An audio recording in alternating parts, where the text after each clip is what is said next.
Hello students, welcome to साबित academy. मैं हूं सुनीता साबित मैम एंड आज हम देख रहे हैं क्लास 10th का topic periodic classifications of elements in one shot. Yes students, in one shot videos. ये जो टॉपिक है students, periodic classification of element, ये हमने डिटेल वीडियोस भी बना रखी है, बट कुछ स्टूडेंट्स ने हमें कहा कमेंट सेक्शन में कि मैम आपको इस टॉपिक की वन शॉट वीडियोस भी बनाने चाहिए। So here we are in front of you, periodic classifications of elements in one shot. ये स्टूडेंट्स, ये टॉपिक का नाम सुनते ही हमें ऐसा लगता है कि भाई ये टॉपिक की जरूरत क्या है। हमने लोअर स्टैंडर्ड्स में भी देखा है कि एलिमेंट्स क्या होते हैं, है ना। चलिए, एटम्स क्या होते हैं, फिर एलिमेंट्स देखा, मॉलिक्यूल्स, कंपाउंड्स, मिक्सचर्स, हमने ये चीजें देखी हुई है already in lower classes, but still ये 10th में भी है periodic classification of elements.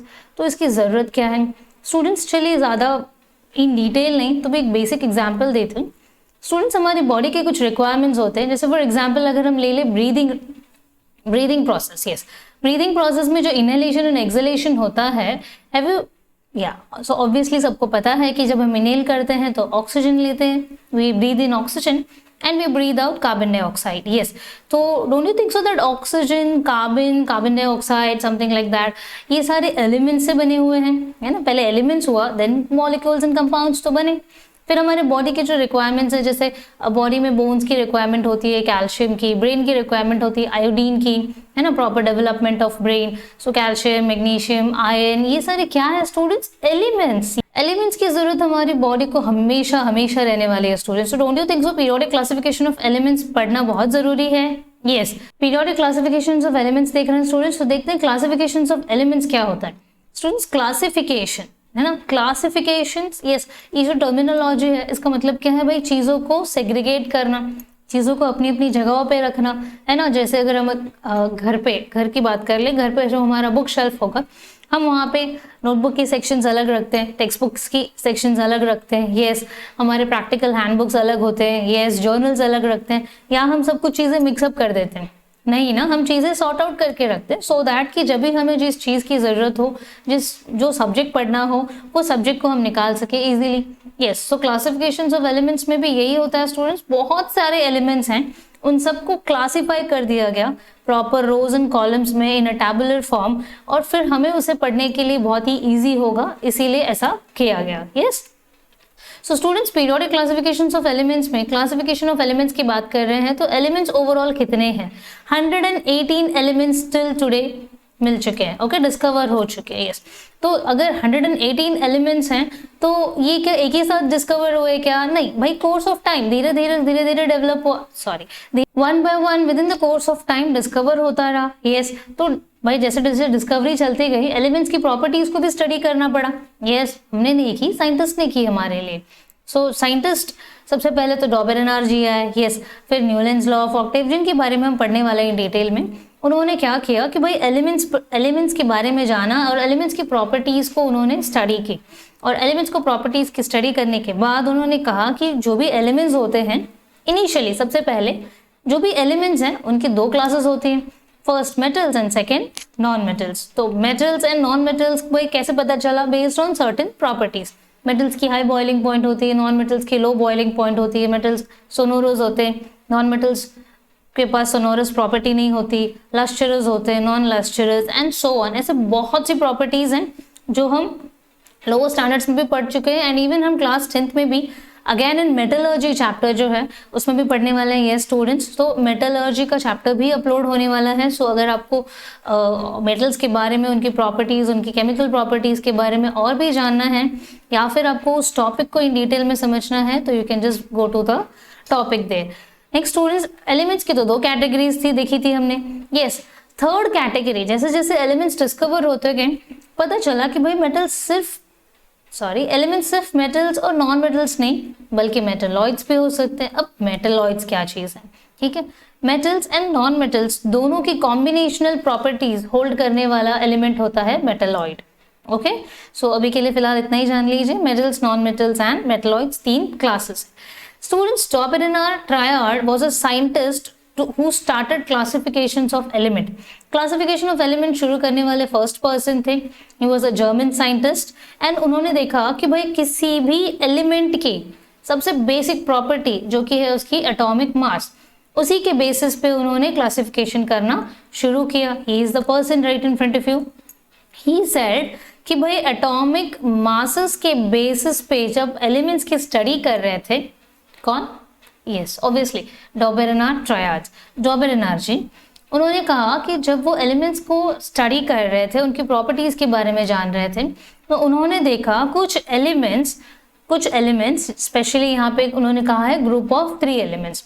Group of 3 elements जिसको उन्होंने ट्रायड कहा, उन्होंने कहा कि उन तीनों एलिमेंट्स को हम साथ में रख सकते हैं बिकॉज उनकी केमिकल प्रॉपर्टीज सिमिलर है।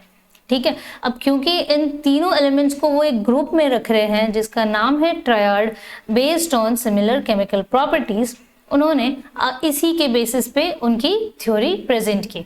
उन्होंने कहा कि ये जो 3 मेंबर्स हैं 1, 2 एंड 3, ये जो 3 एलिमेंट्स हैं उसमें से फर्स्ट एंड थर्ड एलिमेंट का अगर हम atomic masses of first and third element का मीन निकालें, भाई मीन कैसे निकालते हैं? फर्स्ट और थर्ड एलिमेंट का जो भी एटॉमिक मासेस होगी उनका एडिशन करेंगे और डिवाइड बाय 2 करेंगे। ठीक है, क्योंकि यहाँ पे 2 नंबर्स हैं, 2 एलिमेंट्स हैं, तो उनका मीन डिवाइड बाय 2 से मिलेगा।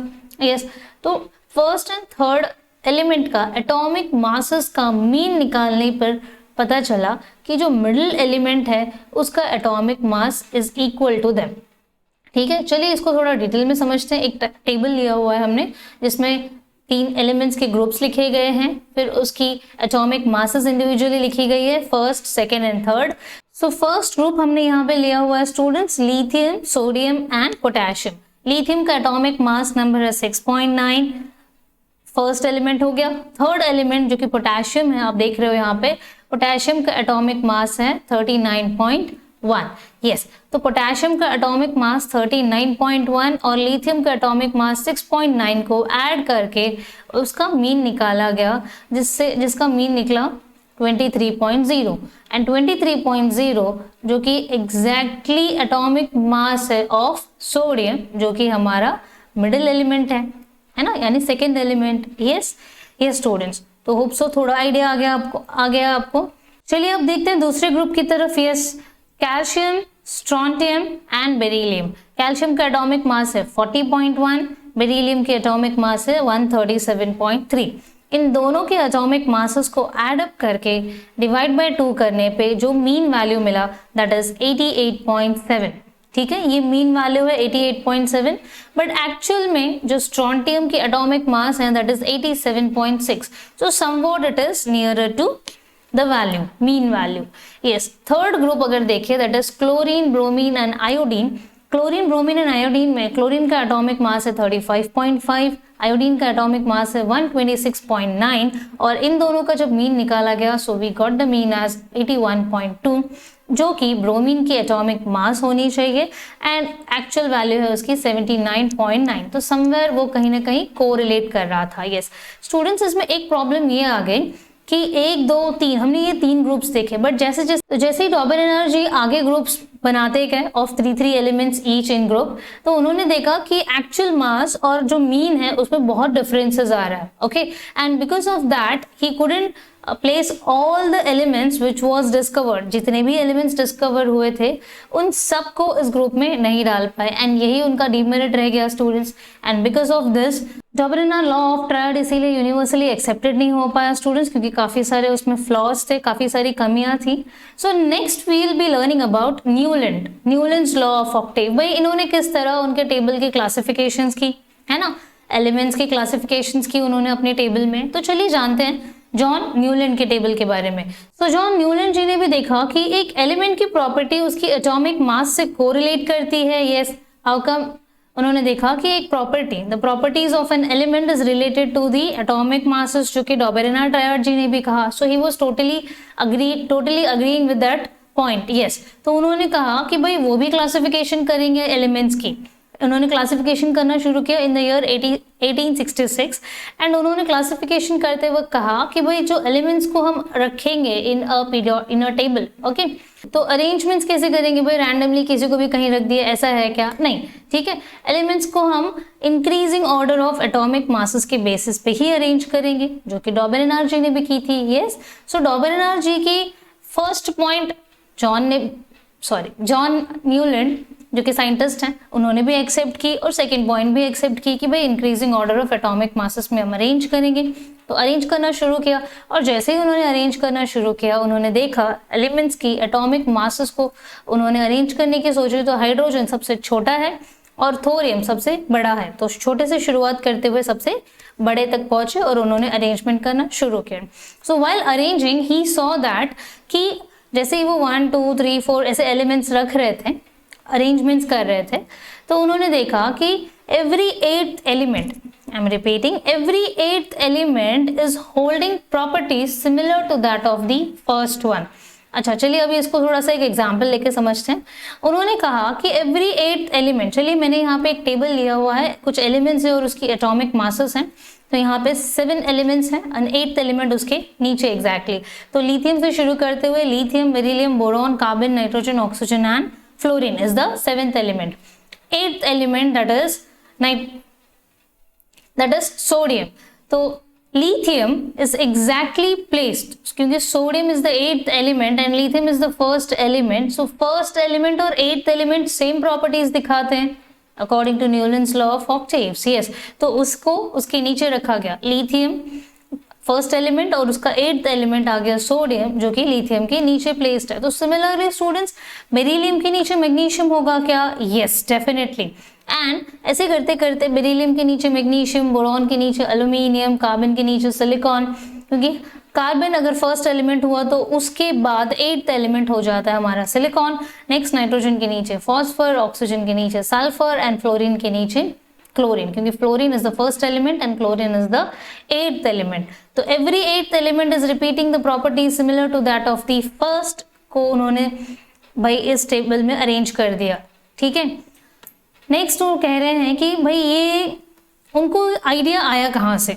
ओके, उन्होंने ये एलिमेंट्स ऑब्जर्व की, ऐसे कुछ भाई कुछ रेफरेंसेस तो होते ही होंगे। यस, तो उन्होंने जब इस एलिमेंट्स के बारे में स्टडी की और उन्होंने देखा कि every 8th element is repeating the properties of the first, तो भाई ये तो सिमिलरली हमारे क्लासिकल म्यूजिक में जो सप्तक होता है ना, उसी की तरह हो गया है ना।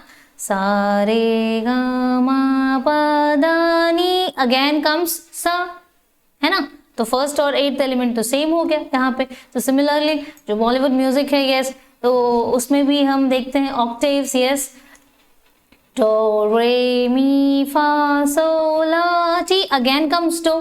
सो आफ्टर एवरी 7th एलिमेंट जो 8th एलिमेंट आएगा वो सिमिलर होगा टू द फर्स्ट एलिमेंट, और इसे ही कहा जाता है लॉ ऑफ ऑक्टेव्स, जो कि न्यूलैंड जी ने फॉलो की। सो न्यूलैंड जी ने जो लॉ ऑफ ऑक्टेव्स फॉलो की वो आपने देखा।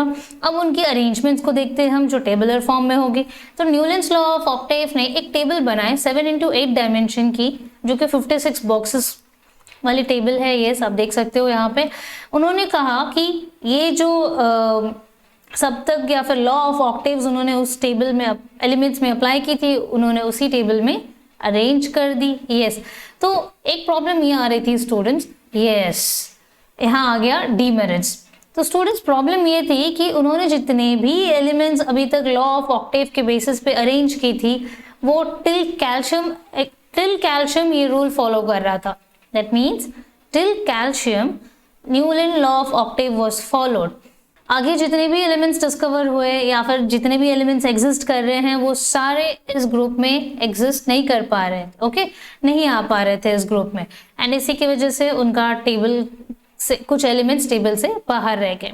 सो इसी एक और चीज, the next one, okay, first हो गया कि भाई कैल्शियम तक के एलिमेंट्स आ रहे थे, बाकी एलिमेंट्स को जगह नहीं थी उस टेबल में, यस, क्योंकि उनकी प्रॉपर्टीज सिमिलर नहीं थी उसी तरह।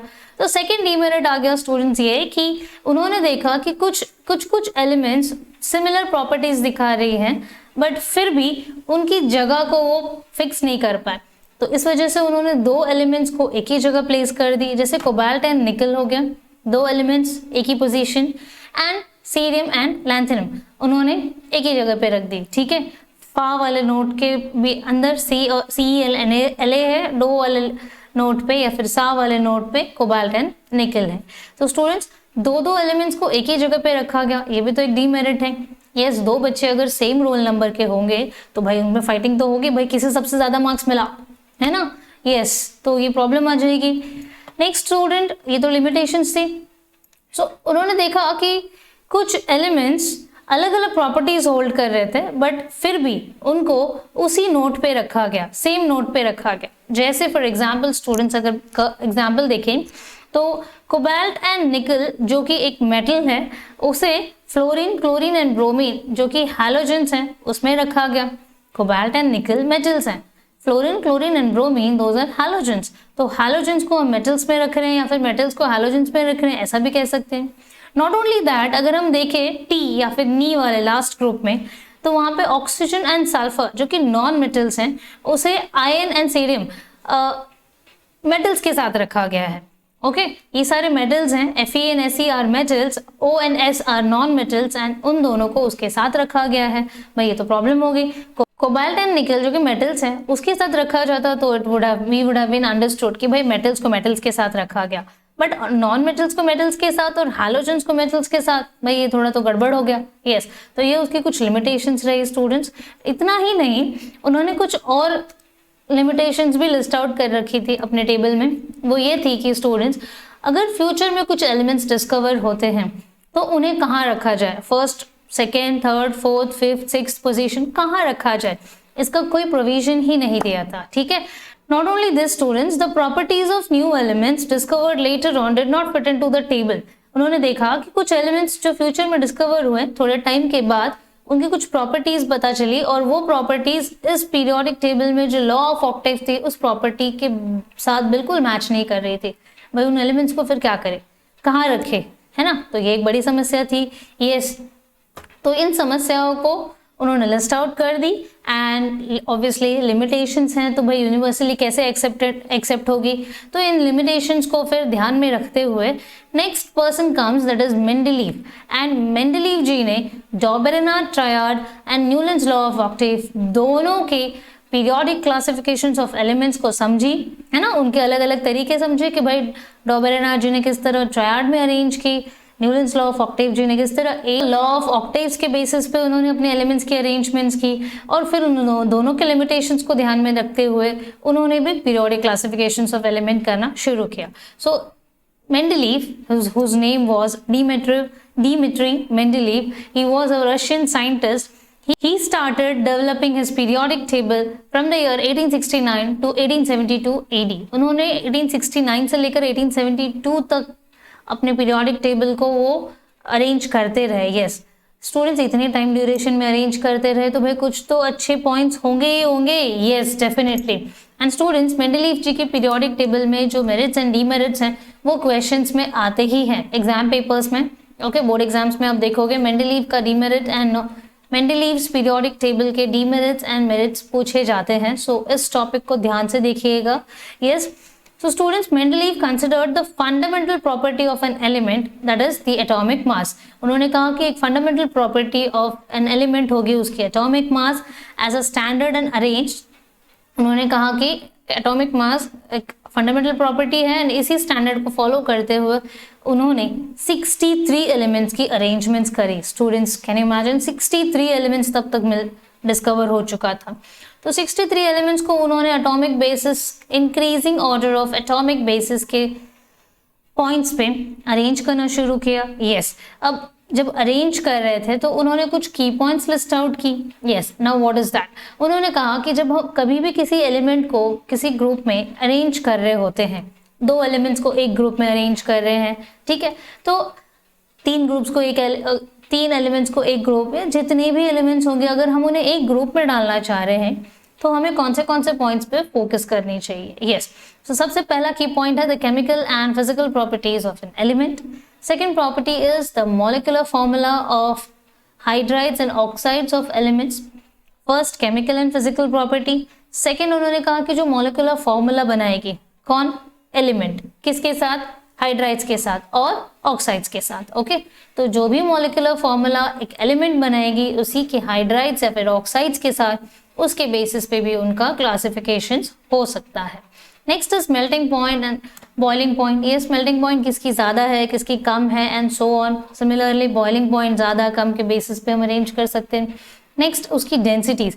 Students density of an element obviously उसके हाइड्राइड्स एंड ऑक्साइड्स की भी डेंसिटीज को देखा जाएगा, और अगर कहीं ना कहीं मैच करती है तो उन एलिमेंट्स को सेम ग्रुप में डाला जाएगा। सो ये रहे कुछ की पॉइंट्स जो कि मेंडलीव जी ने लिस्ट आउट की और कहा कि अगर ये सारे पॉइंट्स में फॉलो होते हैं तो उन्हें एक ग्रुप में रखा जाएगा। Okay, so Mendeleev found that, उन्होंने ये की पॉइंट्स लिस्ट आउट की और की पॉइंट्स लिस्ट आउट करते वक्त उन्होंने देखा कि जब वो अरेंज कर रहे थे in an increasing order of atomic masses, he saw that कुछ एलिमेंट्स की जो प्रॉपर्टीज जब वो अरेंज कर रहे थे, कुछ एलिमेंट्स अपनी properties regular interval of time के बाद रिपीट कर रहे थे। आई am repeating, regular interval of time के बाद प्रॉपर्टीज रिपीट हो रही थी एलिमेंट्स की। तो उन्होंने देखा कि भाई ये कैसा हो रहा है, क्या है। So based on it's statement that is properties of elements are the periodic functions of their atomic masses। ठीक है, based on that उन्होंने जैसे ही कहा कि एक fundamental property of an element उसकी atomic mass होती है, तो मेंडलीव जी का ये statement बन गया कि भाई properties of an element are a periodic functions of their atomic masses। yes, so students, जब मेंडलीव जी ने अपनी टेबल की अरेंजमेंट्स करनी शुरू की तो उन्होंने कुछ वर्टिकल कॉलम्स और हॉरिजॉन्टल रोज में टेबल बनाया। Yes, obviously rows and columns का कॉम्बिनेशन होता है टेबल। तो उन्होंने नाम दिया कि भाई जो वर्टिकल कॉलम्स होंगे उसे हम कहेंगे ग्रुप्स, जो वर्टिकल कॉलम्स हैं उसे हम कहेंगे ग्रुप्स, और जो हॉरिजॉन्टल रोज हैं उसे हम कहेंगे पीरियड्स। तो ग्रुप्स एंड पीरियड्स में टेबल का डिवीजन हो गया। नेक्स्ट कुछ मेरिट्स हैं स्टूडेंट्स, देख लेते हैं। Merits of Mendeleev's periodic table. Now what is that? Mendeleev periodic table में जब increasing order of atomic masses के बेसिस पे अरेंज कर रहे थे मेंडलीव जी, उन्होंने कुछ एलिमेंट्स देखे जिनकी एटॉमिक मासेस हद से ज़्यादा लिखी गई है, हद से ज़्यादा डिस्क्राइब की गई है, तो उन्होंने उसको रिवाइज कर दी। जैसे फॉर एग्जाम्पल ले लेते हैं बेरिलियम। उन्होंने देखा कि बेरिलियम जो कि प्रीवियसली डिस्कवर्ड एलिमेंट था, उसकी एटॉमिक मास थी मोर देन 14, और फिर उसको उन्होंने रिवाइज की कि भाई 14 कैसे क्या है। ठीक है, उन्होंने उसको स्टडी की डिटेल में और फिर उसे रिवाइज करने के बाद उनको पता चला कि भाई इसकी एटॉमिक मास तो 9 है। ठीक है, 9.4। सो उन्होंने देखा कि भाई इसकी तो करेक्ट वैल्यू ये है। अब क्योंकि इसकी करेक्ट वैल्यू ये पता चल गई, तो जब 14th पोजीशन आ रही थी तो बेरिलियम को नहीं, 9th पोजीशन पे बेरिलियम को अरेंज किया गया, है ना। एटॉमिक मासेस के ऑर्डर में अरेंज कर रहे थे, तो 9th नंबर 9 एटॉमिक मास जब आया तो बेरिलियम को रखा गया। तो स्टूडेंट्स, पहले क्या हो रहा था कि बेरिलियम बोरॉन के बाद आ रहा था, बट अब बेरिलियम बोरॉन के पहले आ जाएगा। Okay, next students, Mendeleev ji ने, हमने देखा था न्यूटन्स लॉ ऑफ ऑक्टेव में उन्होंने कोई वेकेंट प्लेसेस नहीं छोड़ रखे थे कि भाई फ्यूचर में अगर कोई एलिमेंट आता है तो उसे कहाँ रखा जाएगा, उसकी प्रॉपर्टीज क्या होगी, उसकी एटॉमिक मास क्या होगी, ये सब कुछ भी नहीं पता था, है ना। बट मेंडलीव जी ने कहा कि भाई ऐसे कैसे हो सकता है, जब हम कुछ अरेंजमेंट्स कर रहे हैं तो आने वाले मेंबर्स के लिए भी जगह रखनी है। यस, तो जब आने वाले मेंबर्स के लिए जगह रख रहे थे, that is vacant places in the periodic table for elements not discovered till then. Mendeleev ji ने वेकेंट प्लेसेस रख दिए in the periodic table of for elements, और साथ ही साथ इतना ही नहीं, वेकेंट प्लेसेस तो रखा, बट उन्होंने एक चीज और भी कही कि भाई 3 of these unknown elements were given the names.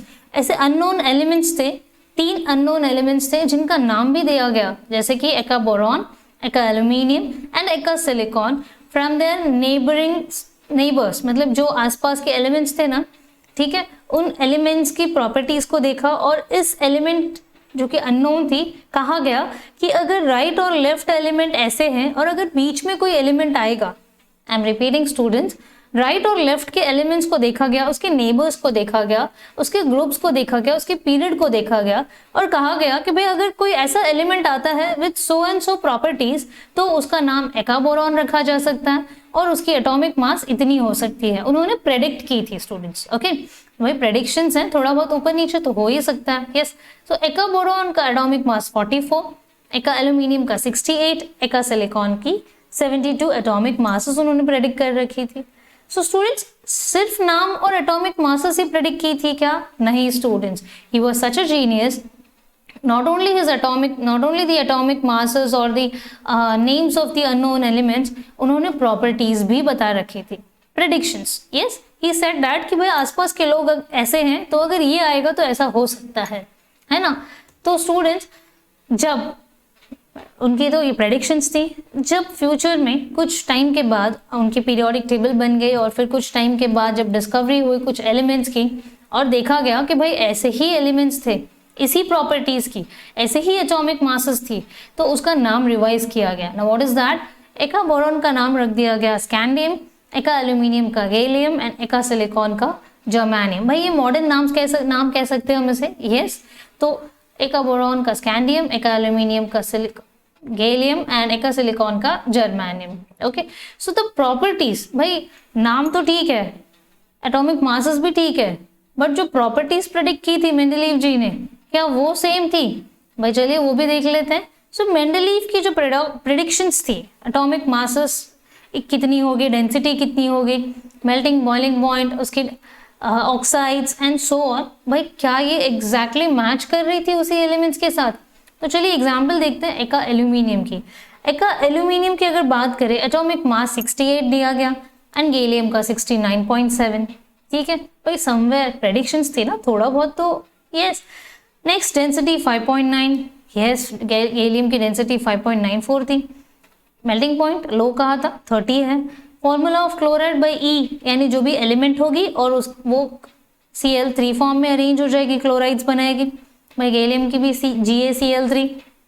Formula of oxide भी हो गया E2O3 एंड गैलियम का Ga2O3 हो गया। नेचर ऑफ ऑक्साइड, भाई एम्फोटेरिक ऑक्साइड होगी, यस, एक्चुअली में वो एम्फोटेरिक ऑक्साइड्स थी। तो स्टूडेंट्स, मेंडलीव जी ने जो प्रेडिक्शंस की थी एलिमेंट्स के बारे में, सो कहीं ना कहीं एक्चुअल में वो एलिमेंट्स वैसे ही निकले, isn't it? Yes, wasn't he a genius person? Yes, उन्होंने कुछ अननोन, भाई वेकेंट जगह छोड़ी, एटॉमिक मासेस भी बताई थी, प्रॉपर्टीज भी प्रेडिक्ट कर दी थी, भाई और क्या करना था? ठीक है, इतना सब कुछ किया, बट फिर भी एक और चीज आ गई थी, क्योंकि वो अपनी पीरियोडिक टेबल को स्टडी कर रहे थे और भी कि भाई कुछ और एलिमेंट्स अगर छूट गए हैं तो हम उन्हें कहाँ डालें वगैरह वगैरह। तो उन्होंने देखा कि there was no place reserved for noble gases. There was no place reserved for noble gases, and you know that students, noble gases elements को हम जीरो ग्रुप एलिमेंट्स भी कहते हैं, क्योंकि हमें थोड़ा बहुत आइडिया है पीरियोडिक टेबल के बारे में। ओके, सो ओरिजिनली जो मेंडलीव पीरियोडिक टेबल में मेंडलीव जी ने अरेंज की थी एलिमेंट्स की, उन्होंने उस टेबल में नोबल गैस एलिमेंट्स के लिए कोई जगह ही नहीं रखी थी। अब नोबल गैस एलिमेंट्स के लिए कोई जगह नहीं है तो क्या वो ऐसे ही छोड़ देंगे? नहीं भाई, उन्होंने उनके टेबल को स्टडी किया अच्छे से कि भाई हम कहाँ अरेंज कर सकते हैं। इसीलिए तो 1869 से लेकर 1872 तक वो अपने टेबल को अरेंज कर रहे थे, एलिमेंट्स पीरियोडिक टेबल को अरेंज कर रहे थे। So he saw that noble gases elements जैसे कि हीलियम, नियॉन एंड आर्गॉन की डिस्कवरी हो चुकी थी in the end of 19th century. उन्होंने अपने टेबल में एक और कॉलम ऐड कर दी और उस कॉलम को नाम दे दिया जीरो ग्रुप एलिमेंट। ओके भाई, कॉलम्स तो उनके लिए ग्रुप्स नाम था, उन्होंने दिया था, तो जीरो ग्रुप एलिमेंट्स कहा। उस ग्रुप का नाम उन्होंने जीरो ग्रुप एलिमेंट रख दिया, ठीक है, और वहां पे सारे नोबल गैसेस एलिमेंट्स की अरेंजमेंट्स कर दी उन्होंने। तो किसी देखा ना कि मेंडलीव जी ने वेकेंट प्लेसेस रखी थी, एलिमेंट्स के नाम भी बताए थे, प्रॉपर्टीज भी बताई थी, फिर नोबल गैस एलिमेंट्स जब डिस्कवर हुआ तो नोबल गैसेस एलिमेंट्स के लिए भी ग्रुप बना दी, और नोबल गैसेस की जो एलिमेंट्स की ग्रुप बनाई जिसे हम जीरो ग्रुप कहते हैं, उस जीरो ग्रुप एलिमेंट्स को प्लेस करते वक्त उन्होंने बाकी अरेंजमेंट्स थी जो एलिमेंट्स की, उसको बिना किसी डिस्टर्बेंसेस के वो ग्रुप आराम से अरेंज कर दी। Yes, so students, these were the merits of Mendeleev's periodic table. तो अब हम कुछ डीमेरिट्स भी देख लेते हैं। भाई डीमेरिट्स क्या है? अभी तक तो ऐसा कुछ याद ही नहीं आ रहा है हमें, है ना भाई? ऐसा नहीं है, उनकी भी कुछ डीमेरिट्स थी, इसीलिए हम मेंडलीव पीरियोडिक टेबल नहीं, आज मॉडर्न पीरियोडिक टेबल को फॉलो करते हैं। So what were the demerits of Mendeleev? So Mendeleev ji का जो सबसे पहला डीमेरिट था, that was the whole number atomic mass. Okay, whole number atomic mass of an element जो कि कोबाल्ट और निकल की थी वाज सेम। तो कोबाल्ट और निकल की एटॉमिक मासेस होल नंबर की थी तो सेम थी। अब यहाँ पे दो एलिमेंट्स की एटॉमिक मासेस अगर सेम होगी तो हम उसे कहाँ रखें, ये एक प्रॉब्लम थी, है ना? यस, तो भाई इस प्रॉब्लम का कोई सोल्यूशन नहीं मिला। मेंडलीव जी भी परेशान हो गए कि भाई इनको क्या करें, यस तो इसलिए उसको छोड़ दिया। Next isotopes. स्टूडेंट्स आइसोटोप्स का तो मतलब आपको पता ही होगा। आइसोटोप्स क्या होते हैं? Isotopes have same chemical properties but different atomic masses. ठीक है, आइसोटोप्स। स्टूडेंट्स अगर हम बात करें हाइड्रोजन की, आइसोटोप्स क्या होते हैं? जिसकी एटॉमिक मास नंबर अलग होगी बट एटॉमिक नंबर सेम होता है। ओके जैसे कि हाइड्रोजन एटॉमिक नंबर 1 है और उसकी एटॉमिक मास नंबर भी 1 है। नेक्स्ट इज ड्यूट्रियम, जिसकी एटॉमिक नंबर 1 है बट एटॉमिक मास नंबर 2 है। विद ट्रीट्रियम, जिसे हम हाइड्रोजन H ही लिखते हैं, tritium atomic mass number is 3 and atomic number is 1। तो आप देख सकते हो स्टूडेंट्स की एटॉमिक मासेस में वेरिएशंस हैं बट एटॉमिक नंबर सेम है। Okay Z is same, A is different atomic mass. Yes तो स्टूडेंट्स उसकी केमिकल प्रॉपर्टीज अलग अलग हो जाती है क्या? नहीं, उसकी केमिकल प्रॉपर्टीज अलग अलग नहीं होती, सिर्फ उसके मासेस अलग अलग होते हैं। So these are the isotopes of hydrogen. ऐसे आइसोटोप्स बहुत से एलिमेंट्स के हैं स्टूडेंट्स। तो यहाँ पे प्रॉब्लम आ रहा था कि इन आइसोटोप्स को मेंडलीव पीरियोडिक टेबल में कोई जगह नहीं दी गई। ठीक है, आइसोटोप्स को कोई जगह नहीं दिया गया, तो ये एक उनका डीमेरिट हो गया। भाई ऐसे एलिमेंट्स अगर आते हैं आइसोटोप्स तो हम उन्हें कहाँ जगह दें?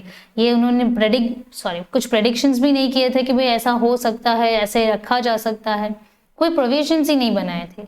नेक्स्ट उन्होंने कहा कि भाई जब हम एलिमेंट्स को अरेंज करते हैं in an increasing order of atomic masses, तो एटॉमिक मासेस के इंक्रीजिंग ऑर्डर में अरेंज करते वक्त assumption this is element 1 and this is element 2, तो इन दोनों के बीच में जो डिफरेंसेस हैं वो यूनिफॉर्म नहीं है। जैसे कि E2 और E3 के बीच में डिफरेंस अगर देखें D2 ये D1, तो एलिमेंट 1 और एलिमेंट 2 के बीच में जो डिफरेंस D1 है ना वो सेम है, ना एलिमेंट 2 और एलिमेंट 3 के बीच में जो डिफरेंसेस है वो सेम है। ठीक है, मतलब अगर देखा जाए तो D1 and D2 are not equal, क्योंकि वो यूनिफॉर्म नहीं है। अगर इक्वल होते हैं तो हमें पता है कि जो फोर्थ एलिमेंट आएगा उसके बीच में डिफरेंस कितनी होगी, है ना। E1 और E2 के बीच में अगर 10 का डिफरेंस, E2 एंड E3 के बीच में 10 एटॉमिक मासेस का डिफरेंस, तो E3 एंड E4 के बीच में क्या होगा? 10 एटॉमिक मासेस का डिफरेंस होगा। यस तो ये हम कैसे प्रेडिक्ट कर सकते हैं ना, बट क्योंकि यूनिफॉर्म डिफरेंसेस नहीं थे इस वजह से हमें ये नहीं पता चल पा रहा था कि भाई आगे जो एलिमेंट्स आएंगे उनकी एटॉमिक मासेस क्या हो सकती है। ओके सो आगे जो एलिमेंट्स आ सकते हैं उनकी एटॉमिक मासेस क्या होगी ये प्रेडिक्ट करना मुश्किल था, एंड कितने एलिमेंट्स आ सकते हैं ये भी प्रेडिक्ट करना मुश्किल था। तो ये सारे डीमेरिट्स लिस्ट आउट थे। सो इतने ही है क्या? नहीं, ये तो 3 डीमेरिट्स हुए, तो चौथा अभी बाकी है भाई। फोर्थ डीमेरिट क्या है? सबसे बड़ा demerit, that is position of hydrogen. अब आप सोचोगे कि हाइड्रोजन की पोजीशन को क्या है ना, उसकी एटॉमिक मास तो 1 है, तो रख दो भाई फर्स्ट पोजीशन पे। नहीं स्टूडेंट्स, प्रॉब्लम यही है, मेंडलीव जी ने कुछ की पॉइंट्स लिस्ट आउट किए थे, याद है आपको? सो जिस पे हम एलिमेंट्स की अरेंजमेंट्स करते हैं, उसे ग्रुप्स में डालते हैं या फिर उसे पर्टिकुलर पीरियड में डालते हैं। तो अगर हम ग्रुप्स की बात करें या पीरियड्स की बात करें तो हाइड्रोजन जो है वो सिमिलर प्रॉपर्टीज दिखाता है विद दैट ऑफ हैलोजेंस। भाई कौन सी प्रॉपर्टीज? तो वो है वो है उसकी मॉलिक्यूलर फॉर्मूला।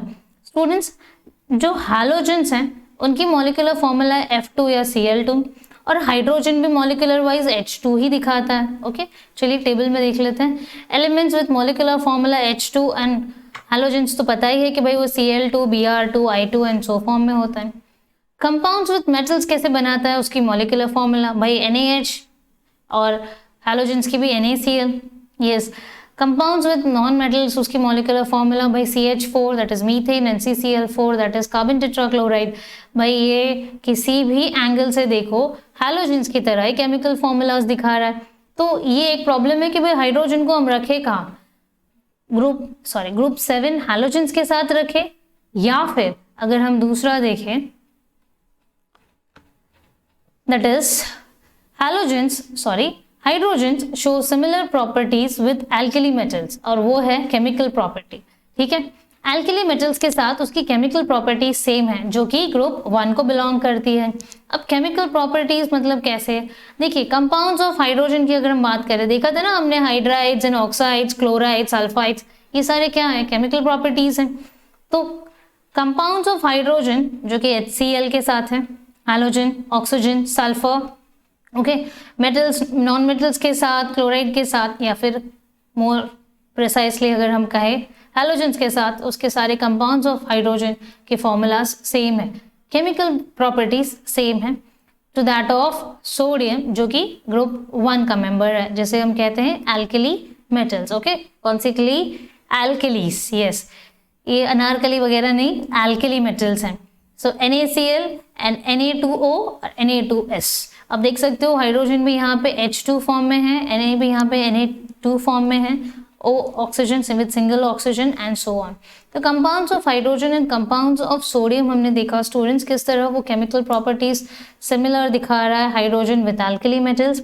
तो यहाँ पे एक प्रॉब्लम ये आ जा रही थी कि हाइड्रोजन्स को अगर हम रखें तो कहाँ रखें भाई, उसे मॉलिक्यूलर फार्मूला वाइज अगर हम की पॉइंट में अगर मॉलिक्यूलर फार्मूला सेम है हैलोजेंस के साथ तो हैलोजेंस में रखें, या फिर केमिकल प्रॉपर्टीज सेम है एल्कली मेटल्स के साथ तो एल्कली मेटल्स में रखें।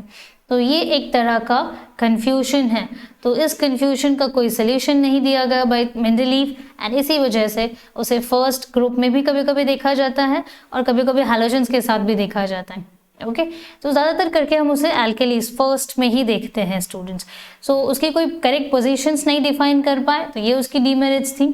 तो हमने देखा मेंडलीव जी के 4 डीमेरिट्स थे। फर्स्ट भाई उनकी एटॉमिक मासेस कोबाल्ट एंड निकल की सेम हो रही थी तो पोजीशन डिफाइन नहीं था। आइसोटोप्स कहाँ आएंगे, कहाँ रखा जाएगा वो डिफाइन नहीं था। Differences between 2 elements was not uniform, तो कितने एलिमेंट्स और कौन से एटॉमिक मास के एलिमेंट्स आएंगे ये प्रेडिक्ट करना मुश्किल था। And last was position of hydrogen. Yes, so position of hydrogen में हमने देखा उसे हैलोजन में रखा जाए या फिर उसे एल्कली में रखा जाए, ये एक बड़ा प्रॉब्लम क्रिएट कर रहा था। सो होप सो स्टूडेंट्स आपको Dobereiner triad, Newlands law of octave and Mendeleev's periodic table के क्लासिफिकेशन समझ आए हो स्टूडेंट्स। अगर आपको कोई भी डाउट्स है स्टूडेंट्स तो हम कमेंट सेक्शन में लिखकर ज़रूर बताइएगा and I will get back to you as soon as possible students. And students एक रिक्वेस्ट है कि अगर आपने हमारे चैनल को सब्सक्राइब नहीं किया है तो डेफिनेटली एक बार सब्सक्राइब बटन दबा दीजिएगा सो दैट आपको हमारे आने वाले वीडियोज़ की नोटिफिकेशंस मिलती रहे। एंड नो दैट कभी कभी कुछ कमेंट्स के आंसर्स आपको जल्दी मिल जाते हैं, कभी कभी कुछ बच्चों के रिक्वेस्ट भी आते हैं कि मैम हमें इस वीडियो पे इस टॉपिक पे वीडियोस चाहिए या इस टॉपिक पे वीडियो अपलोड करिए। I understand and I really thankful for your love and affection students. And आप जो डिमांड्स करते हो मुझे अच्छा लगता है, but I'll tell you students, one of my secret that I'm the only person to create videos here, so I may be lacking to fulfill your demands students, so I'm really sorry for that, but I'm trying my level best कि मैं आपके सारे demands पूरी कर सकूं। So चलिए students modern periodic table की तरफ बढ़ते हैं जो कि हमारे आज के इस सेशन का most important topic है, that is modern periodic table। Students, modern periodic table was given by Henry Moseley। ठीक है, हेनरी मॉजली नाम है साइंटिस्ट का। He was an English scientist in the year 1913 and उन्होंने देखा कि भाई कभी कभी सुना होगा ना आपने, कुछ साइंटिस्ट जो है एक्सपेरिमेंटली चीज़ें कुछ और कर रहे होते हैं बट एक्सीडेंटली कुछ और इन्वेंट हो जाता है। ठीक है, तो यहाँ पे भी हेनरी मॉजली जी कुछ और एक्सपेरिमेंट कर रहे थे, एक्सरे ट्यूब वाले एक्सपेरिमेंट, बट उन्होंने एक चीज़ ऑब्जर्व की इस एक्सपेरिमेंट के दौरान। उन्होंने देखा कि एटॉमिक नंबर जो कि Z से डिनोट की जाती है, atomic number of an element corresponds to the positive charge, भाई corresponds to the positive charge on the nucleus. भाई हमने देखा है कि एक एलिमेंट में सेंटर में क्या होता है, न्यूक्लियस होता है और न्यूक्लियस में positively charge protons and neutral charge neutrons होते हैं और उसी के आसपास ऑर्बिट्स में नेगेटिवली चार्ज्ड इलेक्ट्रॉन्स होते हैं स्टूडेंट्स। तो atomic number of an element is given by the positive charge present on the nucleus or the number of protons present in the nucleus। भाई एक ही बात है, positively charged particles भी तो protons ही होते हैं। So Henry Moseley जी ने अपना statement दे दिया that is properties of elements are a periodic functions of their atomic masses। उन्होंने कहा कि जो fundamental property है एक element की उसकी atomic mass है and उसी के basis पे उन्होंने अपना statement release किया that is properties of elements are a periodic functions of their atomic numbers। अभी तक क्या था, atomic masses था बट अभी से atomic number हो गया। So उन्होंने modern periodic table की arrangement शुरू कर दी in an increasing order of atomic number। Now the properties of the elements can be predicted more accurately with the help of modern periodic table formed on the basis of the atomic numbers।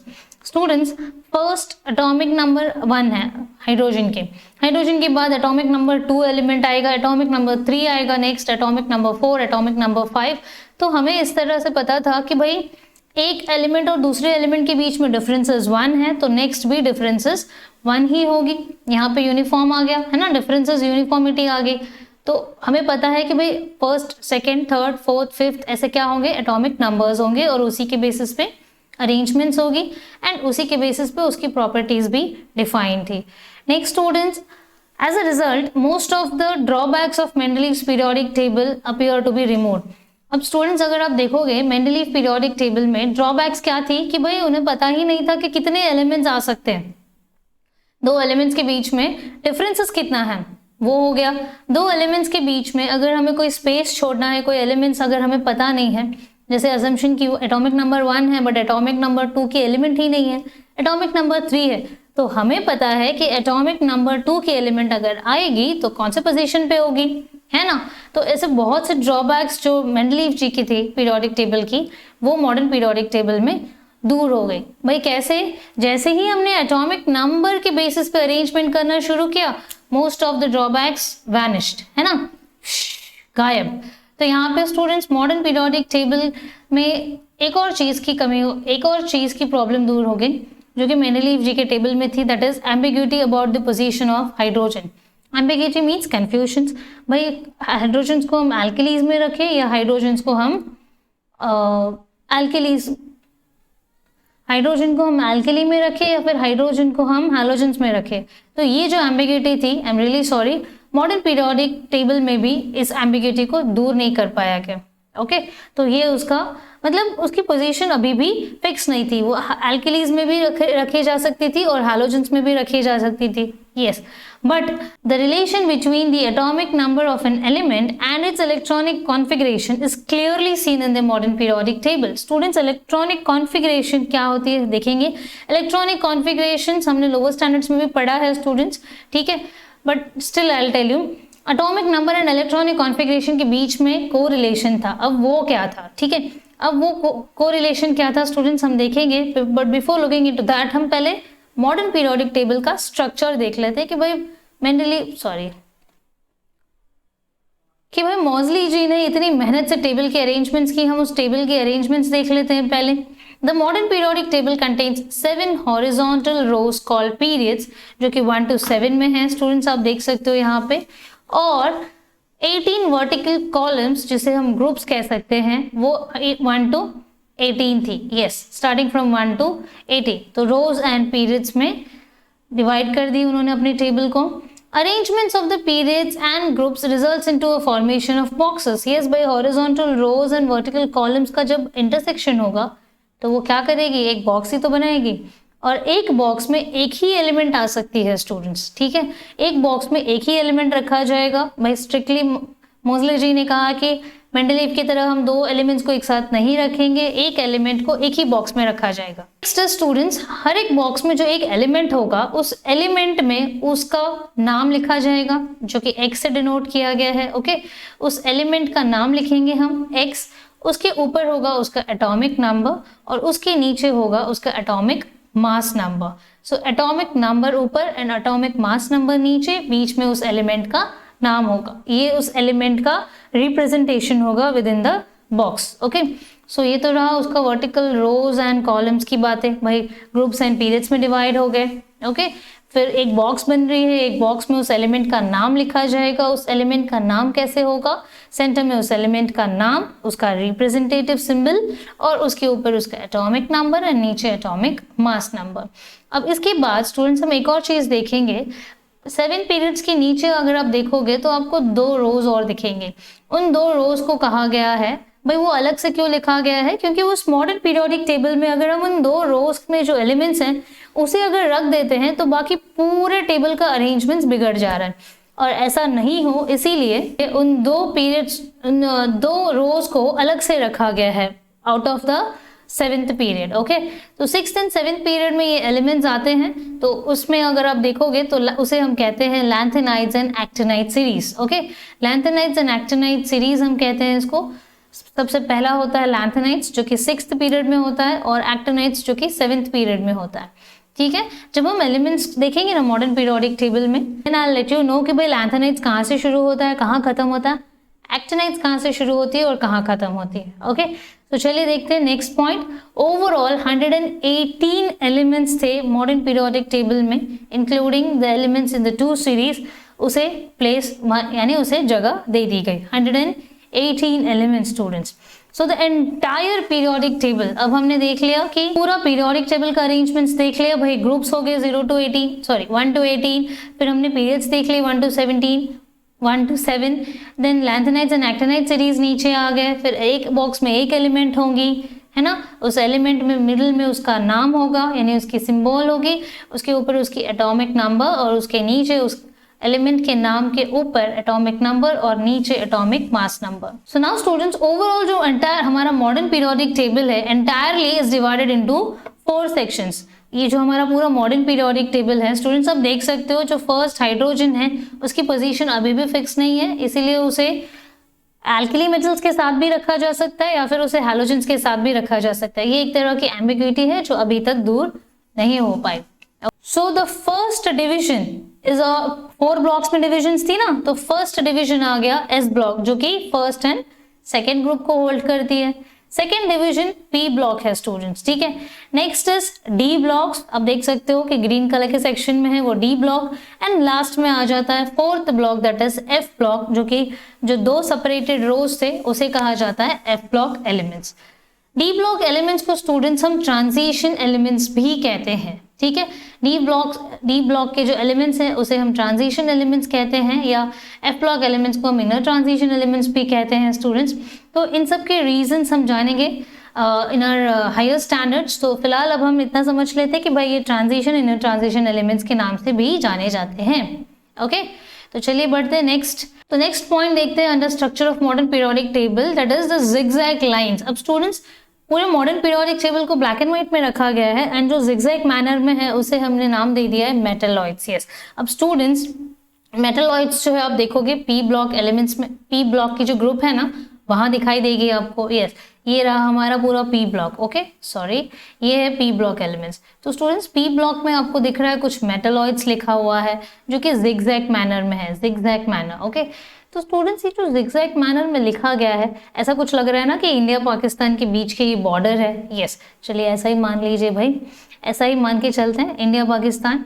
तो यहाँ पे जो zigzag manner में line draw किया गया है जो कि मेटलॉइड्स कहा जाता है, जैसे जो कि बोरॉन से शुरू हो रहा है। ओके, तो यहाँ पे मेटलॉइड्स के लेफ्ट साइड में, ओके, मेटलॉइड्स के लेफ्ट साइड में यानी इस तरफ, मेटलॉइड्स के लेफ्ट साइड में जितने भी एलिमेंट्स हैं स्टूडेंट्स हम उनको कहते हैं मेटल्स, और इस मेटलॉइड ग्रुप के राइट साइड में जितने भी एलिमेंट्स हैं उसे हम कहते हैं non metals.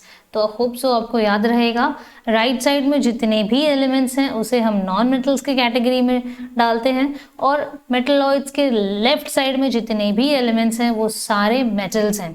Okay students, S block, D block सारे, ठीक है। So metals and non metal समझ में आ गया। मेटलॉइड्स दिख गया हमें, जिगजैग मैनर में है स्टूडेंट्स, बोरॉन से शुरू हो रहा है, फिर silicon, germanium, arsenic and so on, antimony, ऐसे सब चलता जा रहा है। ओके, 85 एटॉमिक नंबर पे खत्म होगा। नेक्स्ट टॉपिक देखते हैं students, modern periodic table and electronic configuration of element. Yes, modern periodic table और इलेक्ट्रॉनिक कॉन्फ़िगरेशन में मॉडर्न पीरियोडिक टेबल में किस तरह अरेंजमेंट्स हुई थी एटॉमिक नंबर के बेसिस पे, और हमने सबसे पहला पॉइंट देखा था कि atomic number and electronic configuration के बीच में भाई एक गहरा रिश्ता है, एक गहरा संबंध है। Okay, now what is that, let's study. Okay, जो एलिमेंट्स हम देखते हैं स्टूडेंट्स सेम ग्रुप में, जैसे कि हाइड्रोजन, हम ग्रुप 1 की बात करें, ग्रुप 1 में हाइड्रोजन है, नीचे लिथियम है, देन सोडियम है। फिलहाल तो मैंने 3 ही पीरियड्स लिए हुए हैं, तो उनमें कुछ सिमिलैरिटीज और कुछ ग्रेडिएशंस देखने मिलते हैं। सिमिलैरिटीज का मतलब तो हमें पता है ना, what is that, gradations. Gradation students यानी कुछ थोड़ा सा बदलाव, कुछ चेंजेस। जैसे हम ग्रेड 1 में होते हैं, फिर हम नेक्स्ट ईयर ग्रेड 2 में जाते हैं, हम तो वही रहते हैं ना, हमारा बिहेवियर भी सेम होता है। हमारा नाम अजम्पशन XYZ मेरा नाम है, तो मैं ग्रेड 2 में भी XYZ ही रहूंगी। If I am a very good child, then grade 2 में भी I'll be a very good child, very sincere, obedient, good scorer child. Okay, तो वैसा ही है। अब ग्रुप 1 में जितने भी एलिमेंट्स हैं स्टूडेंट सारे एल्केली मेटल्स हैं। ओके, हाइड्रोजन में आप देख सकते हो कि एक ही रिंग है, वेराज लिथियम में आप देखोगे 2 ऑर्बिट्स आ गए, सोडियम में 3 ऑर्बिट्स आ गए। भाई ऑर्बिट्स ऐसे ही आ गए क्या? क्योंकि वहां पे इलेक्ट्रॉन का काउंट भी तो बढ़ता जा रहा है, तो हो गया ना ग्रेडेशन, इंप्रूवमेंट, इंक्रीमेंट। यस, तो समझ में आया स्टूडेंट्स आपको ये पॉइंट। नेक्स्ट इज, अगर इलेक्ट्रॉनिक कॉन्फ़िगरेशन ऑफ एलिमेंट जो डिसाइड करती है कि वो कौन से ग्रुप में होगी, कौन से पीरियड में होगी, ओके, कौन से ग्रुप में या कौन से पीरियड में एक एलिमेंट होगा, वो कौन डिसाइड करता है, ठीक है। एक एलिमेंट की ग्रुप और उसकी पीरियड क्या होगी ये डिसाइड करता है उसका इलेक्ट्रॉनिक कॉन्फ़िगरेशन। अब ये जो इलेक्ट्रॉनिक कॉन्फ़िगरेशन है, ये भाई चीज़ क्या है? भाई फर्स्ट ऑर्बिट में कितने इलेक्ट्रॉन्स हो गए? 2 इलेक्ट्रॉन्स। सेकेंड ऑर्बिट में 8 इलेक्ट्रॉन्स। थर्ड ऑर्बिट में 8 इलेक्ट्रॉन्स। ये पता कैसे चलता है? आई विल लेट यू नो, थोड़ा इंतजार करिए, ठीक है। इलेक्ट्रॉनिक कॉन्फ़िगरेशंस एक एलिमेंट की डिसाइड करती है कि भाई कौन से ग्रुप और पीरियड में होगी। तो चलिए देख लेते हैं। हाइड्रोजन की बात करें अगर, हाइड्रोजन की एटॉमिक नंबर है 1, उसकी इलेक्ट्रॉनिक कॉन्फ़िगरेशन होगी 1। नेक्स्ट लिथियम की एटॉमिक नंबर है 3, उसकी इलेक्ट्रॉनिक कॉन्फ़िगरेशन हो जाएगी 2,1, ठीक है। नेक्स्ट अगर हम बात करें सोडियम की, जिसकी एटॉमिक नंबर है 11, उसकी इलेक्ट्रॉनिक कॉन्फ़िगरेशन हो जाएगी 2,8,1। तो स्टूडेंट्स आप देख सकते हो आउटर मोस्ट शेल में कितने इलेक्ट्रॉन्स हैं तीनों के पास। आउटर मोस्ट शेल में तीनों एलिमेंट्स जो कि 1, 2 एंड 3 पीरियड्स को बिलोंग करते हैं, ऑब्वियसली ग्रुप 1 को भी बिलोंग करते हैं, उन सबको आप देख रहे हो आउटर मोस्ट शेल में एक ही इलेक्ट्रॉन्स हैं एंड इसी वजह से वो ग्रुप 1 को बिलोंग करते हैं। ओके, क्योंकि तीनों एलिमेंट्स के आउटर मोस्ट शेल में एक ही इलेक्ट्रॉन्स हैं, इसीलिए वो ग्रुप 1 को बिलोंग करते हैं।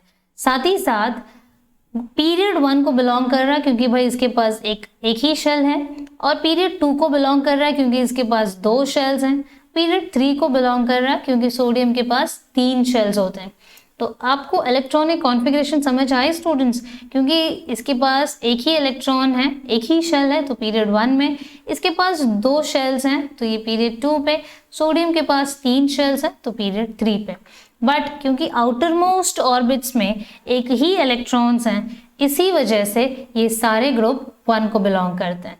तो सिमिलरली स्टूडेंट्स, अगर आप कहें तो भाई ग्रुप 2 में जो बिलोंग कर रहा है, मेरे पॉइंट ग्रुप 2 में जो बिलोंग कर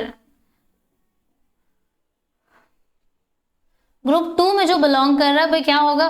भाई ग्रुप 2 में जो बिलोंग कर रहा है उसके पास पीरियड 2 को भी बिलोंग कर रहा है जो एलिमेंट दैट इज बेरिलियम। उसके पास क्या है?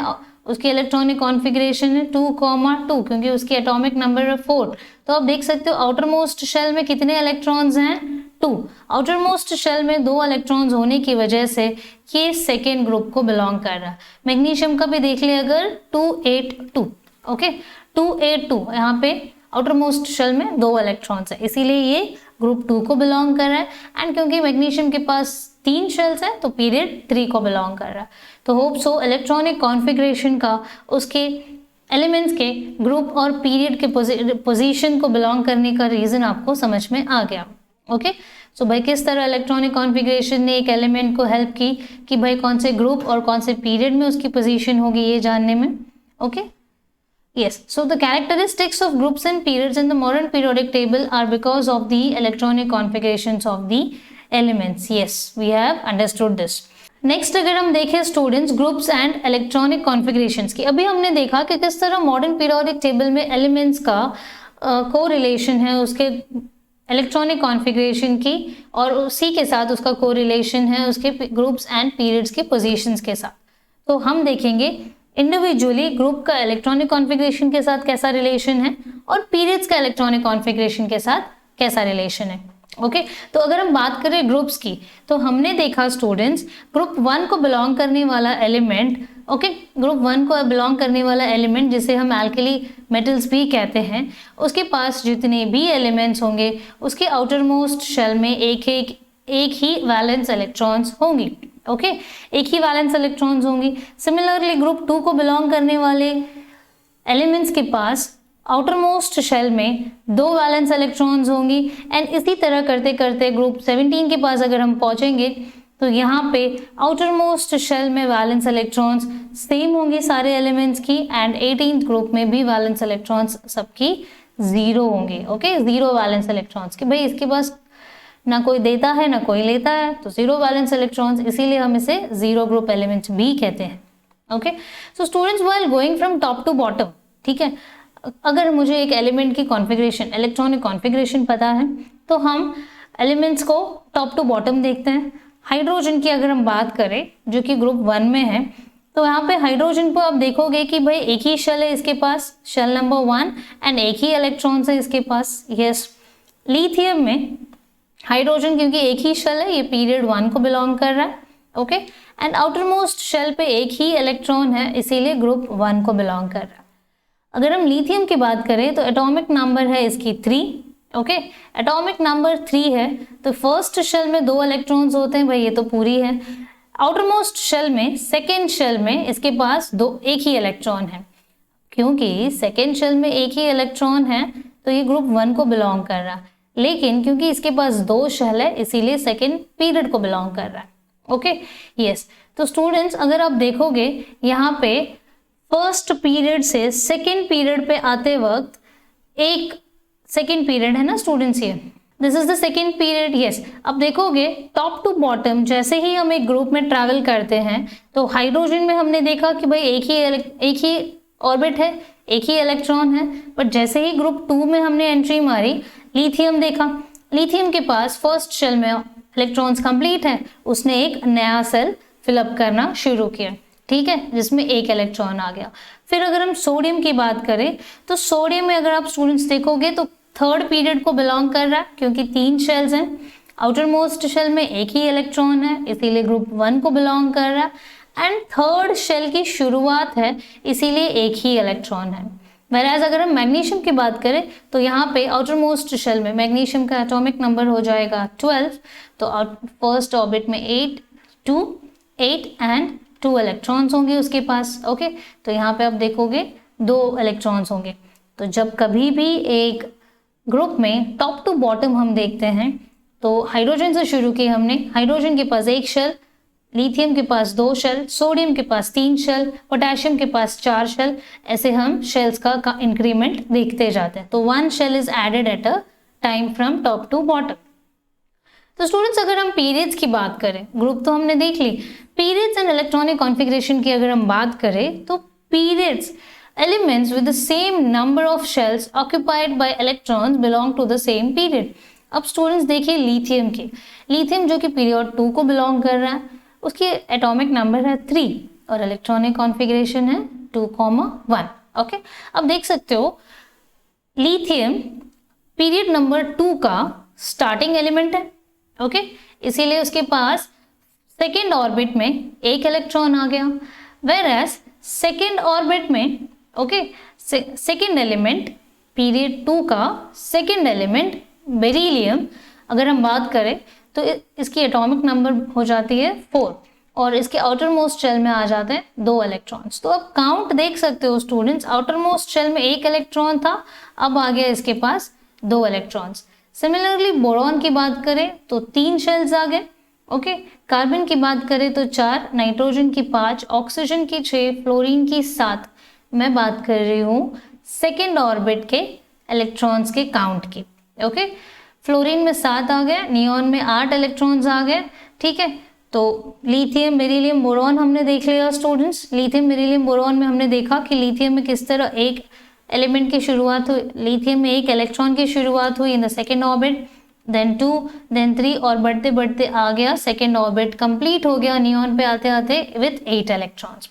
तो जैसे ही एक एलिमेंट एक ग्रुप से दूसरे ग्रुप में जा रहा है, ओके, या फिर पीरियड्स में भी इंक्रीमेंट हो रही है फ्रॉम लेफ्ट टू राइट, उसके इलेक्ट्रॉन्स का काउंट भी बढ़ता जा रहा है।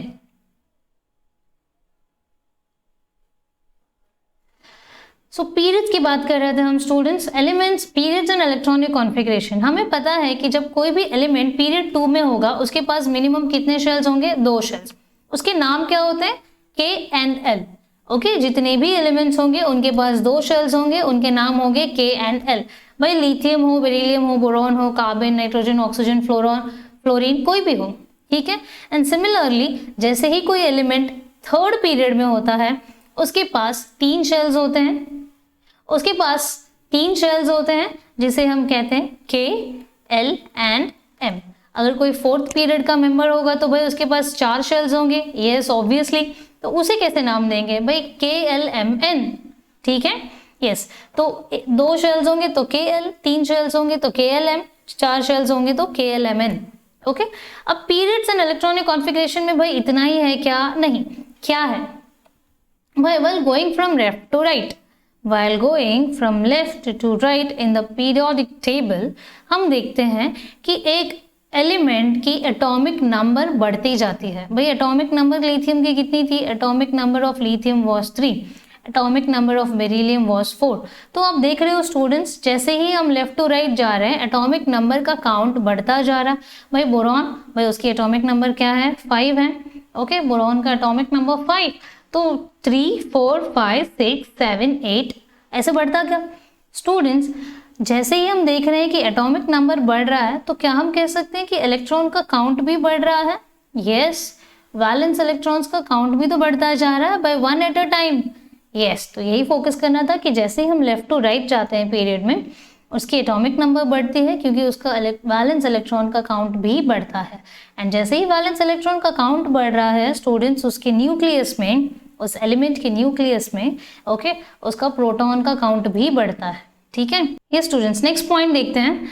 इन the modern periodic table electrons are filled in the same shell, electrons are filled in the same shell. हमने देखा लेफ्ट टू राइट में इलेक्ट्रॉन्स क्या हो रहे थे, हमने देखा पीरियड 2 की elements lithium, beryllium, boron and so on.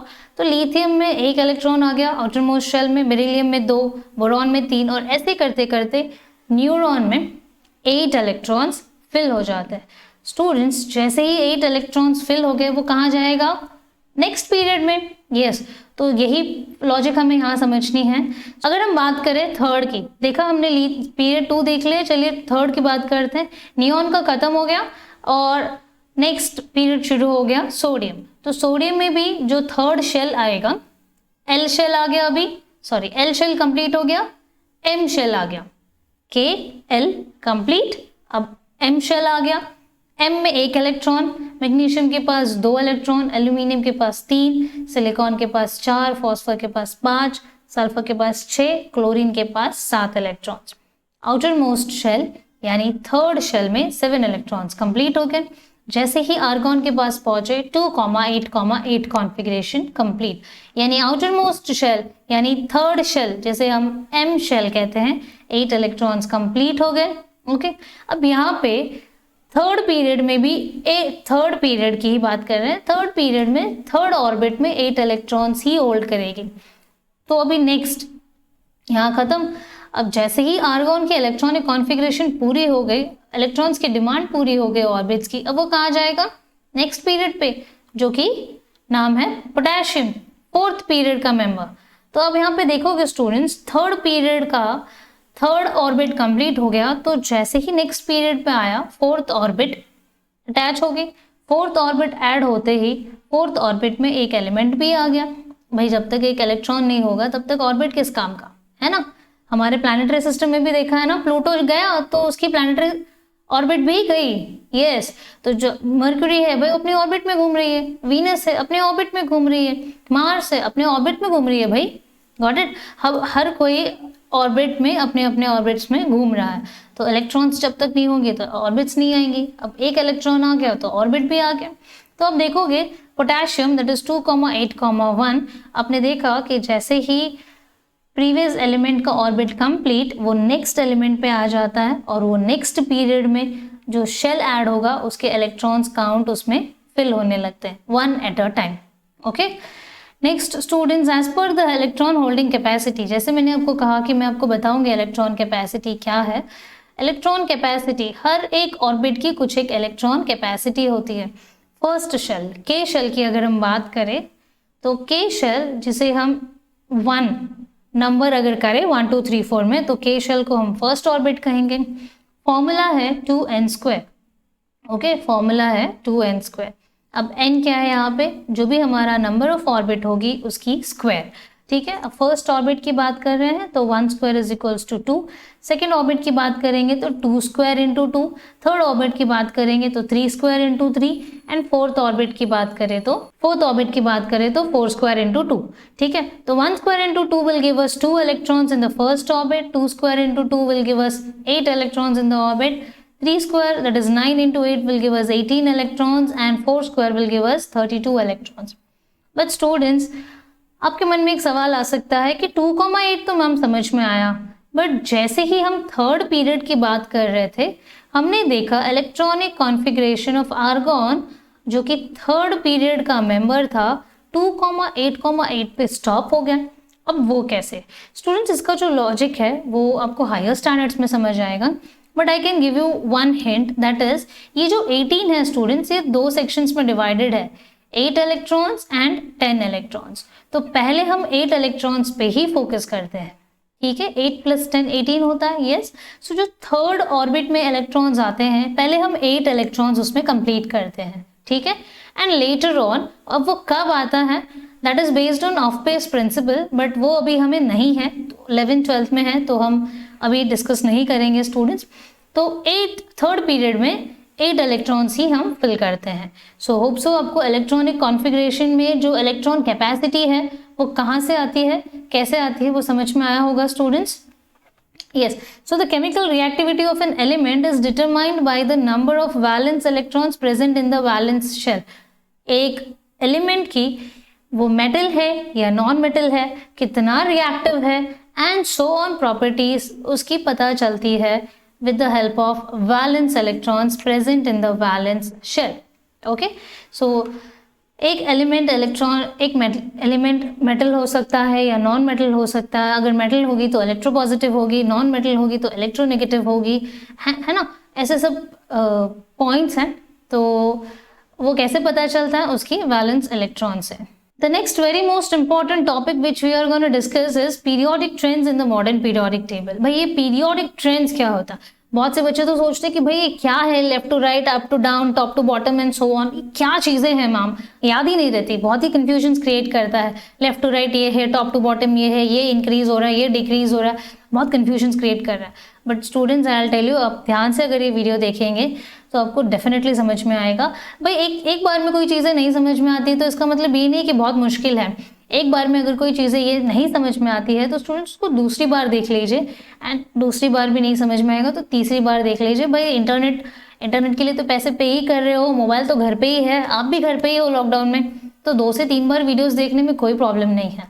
And students, सिर्फ वीडियोस को देख के भी मतलब नहीं है, आप जब वीडियोस देख रहे होते हो तो अपने टेक्स्ट बुक्स को भी अपने साथ रखिएगा, सो दैट जब कोई, नॉट ओनली माई वीडियोज़, अगर आप किसी की भी वीडियो देखोगे, अब अगर उसकी टेक्स्ट बुक साथ में रखोगे, साइंस सब्जेक्ट पढ़ रहे हैं समझ लीजिए और साइंस की टेक्स्ट बुक साथ में है, अगर आपने उस वीडियो को देखते वक्त अपने टेक्स्ट बुक पे भी फोकस की एंड कुछ टर्म्स हैं, कुछ कीवर्ड्स हैं, उसे हाईलाइट कर ली, तो जब आप आंसर्स पढ़ोगे ना, आंसर्स बनाओगे, तो वो भी बहुत ईजीली याद रह जाती है ना स्टूडेंट्स। की कुछ स्ट्रैटेजीज होती हैं जो बच्चे पढ़ते वक्त अक्सर यूज़ करते रहते हैं, तो मैं मेरे वीडियोस में अक्सर ये डिस्कस करते रहती हूँ कि हम हमारे स्टडीज़ को कैसे ईजी कर सकते हैं। So you can just go through it. Okay, so next, periodic trends in the modern periodic table की अगर हम बात करें स्टूडेंट्स, मैं ये वीडियो को ज़्यादा लंबा नहीं बनाना चाहती, so I just want to focus on the topic.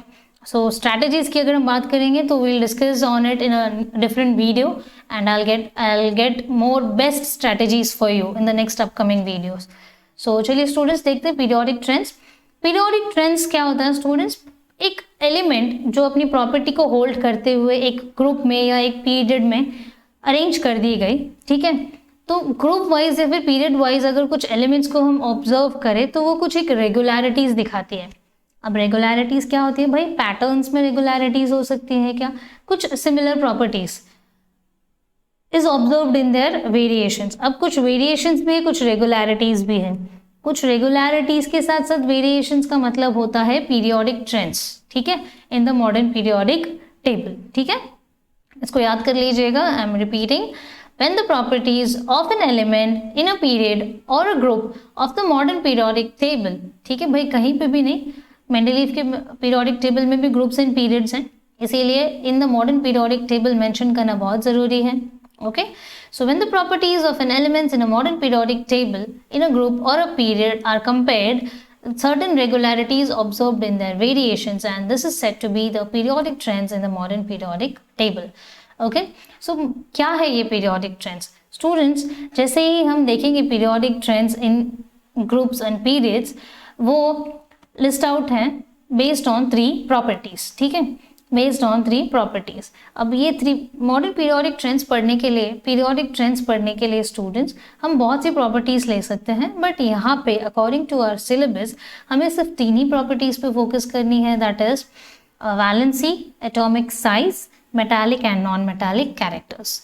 Valency, atomic size जिसे हम एटॉमिक रेडियस भी कह सकते हैं, and metallic and non metallic characters. तो स्टूडेंट्स सबसे पहले अगर हम बात करें वैलेंसी की, यस, अब वैलेंसी क्या होता है स्टूडेंट्स? वैलेंसी एक एलिमेंट की valency of an element is determined, मतलब पता की जा सकती है ना. एक वैलेंसी एलिमेंट की कैसे पता कर सकते हैं? The number of electrons either received और donated to complete the outermost shell of that atom. I am repeating, एक एलिमेंट की वैलेंसी कैसे पता लगाई जा सकती है कि भाई जितने भी इलेक्ट्रॉन्स या तो वो ले रही है या तो वो दे रही है. ओके, कुछ भी हो सकता है. ठीक है, स्टेबिलिटी मेंटेन करने के लिए या फिर उसकी आउटर मोस्ट शेल को कंप्लीट करके उसे स्टेबल रखने के लिए. ठीक है, तो जब कभी भी कोई एलिमेंट ऐसा काम करेगा उसकी वैलेंसी पता चल जाएगी. जैसे सोडियम की अगर हम बात करें, सोडियम के आउटर मोस्ट शेल में एक ही इलेक्ट्रॉन है. अब ये कौन सा शेल है भाई? फर्स्ट शेल तो K है, second L and third shell है M. हमें पता है कि M शेल में इलेक्ट्रॉनिक कॉन्फ़िगरेशन, इलेक्ट्रॉन कैपेसिटी होती है 8 इलेक्ट्रॉन्स की. अब है उसके पास 1, तो अब वो क्या करेगा भाई? 7 इलेक्ट्रॉन्स के लिए वेट करेगा क्या? नहीं, वो 1 इलेक्ट्रॉन दे देगा. ओके, सिमिलरली बोरॉन का एटॉमिक नंबर है 4 और उसकी वैलेंसी है 2. क्यों भाई? Outermost shell K shell and L shell में कैपेसिटी कितनी है भाई? 8 इलेक्ट्रॉन्स की है, उसके पास सिर्फ 2, तो भाई वो 6 के लिए वेट करेगा नहीं, है ना? बुद्धू होगा भाई, 6 के लिए वेट करेगा, बेटर है 2 दे दो. यस, तो उसकी वैलेंसी हो गई 2. अब स्टूडेंट्स हमने देखा कि सोडियम भी रिलीज कर रहा है और बेरिलियम भी रिलीज कर रहा है. भाई वो इलेक्ट्रॉन्स दे रहा है. ठीक है, तो जब कभी भी कोई इलेक्ट्रॉन्स दे देता है उसे हम कहते हैं मेटल्स, क्योंकि उसके पास आ जाते हैं प्लस चार्ज. अब क्योंकि सोडियम एक ही इलेक्ट्रॉन दे रहा है, उसमें आ गया 1 प्लस चार्ज, और बोरॉन क्योंकि वो 2 इलेक्ट्रॉन्स दे रहा है तो उसके पास आ जाते हैं +2 या 2 प्लस, लिखिए एक ही बात है, 2 चार्जेस आ जाते हैं, है ना? वो 2 इलेक्ट्रॉन्स दे रहा है. अब सोचोगे कि इलेक्ट्रॉन्स तो 2 दे रहा है लेकिन चार्ज प्लस में क्यों आ रहा है भाई? एक चीज स्टूडेंट्स, एक इलेक्ट्रॉन कम हो गया यानी एक नेगेटिव चार्ज कम हो गया. ठीक है, एक नेगेटिव चार्ज उसमें से घट गया. तो जब हम कहते हैं ना कि नेगेटिविटी कम करो, पॉजिटिविटी बढ़ाओ, तो जब नेगेटिविटी कम हो जाती है तो पॉजिटिविटी बढ़ जाती है. जैसे यहाँ पे इलेक्ट्रॉन का काउंट था 11 एंड प्रोटॉन का काउंट था 11, बट यहाँ पे इलेक्ट्रॉन का काउंट हो गया अब 10 और प्रोटॉन का काउंट हो गया 11, है ना? प्रोटॉन तो वही है न्यूक्लियस में, प्रोटॉन थोड़े ही कम हुआ, इलेक्ट्रॉन्स कम हुए. तो यहाँ पे इलेक्ट्रॉन कम हो गया यानी नेगेटिविटी कम हो गई, तो क्या बढ़ गया? पॉजिटिविटी, इसलिए चार्ज आ गया प्लस साइन. ओके, तो हम बात करते हैं नेक्स्ट नाइट्रोजन की, जिसकी इलेक्ट्रॉनिक कॉन्फ़िगरेशन है 2,5 क्योंकि उसकी एटॉमिक नंबर है 7. ओके, तो यहाँ पे आप देखोगे 5 यानी L शेल में 5 इलेक्ट्रॉन्स हैं, उसे कितने चाहिए? 8 इलेक्ट्रॉन्स. तो 5 रिलीज करना इजी है या 3 लेना इजी है? यस, 3 लेना इजी है.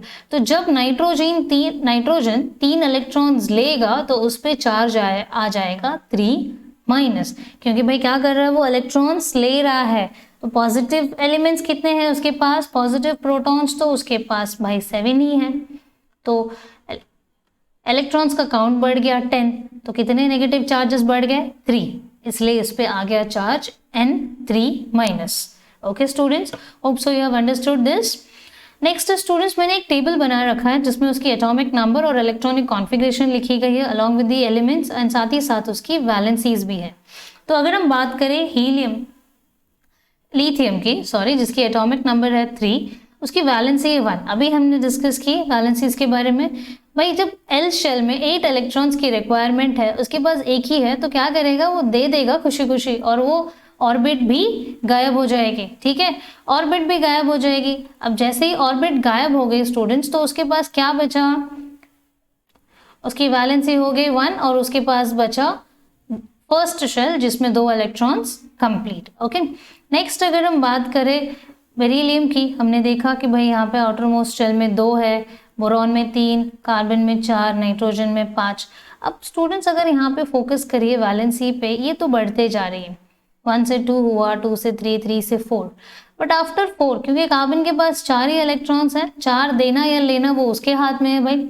ओके, नाइट्रोजन की बात करें, नाइट्रोजन में 5 इलेक्ट्रॉन्स हैं, तो इसके लिए 3 इलेक्ट्रॉन्स लेना ईजी होगा, है ना, 5 देने से बेटर है 3 लेना।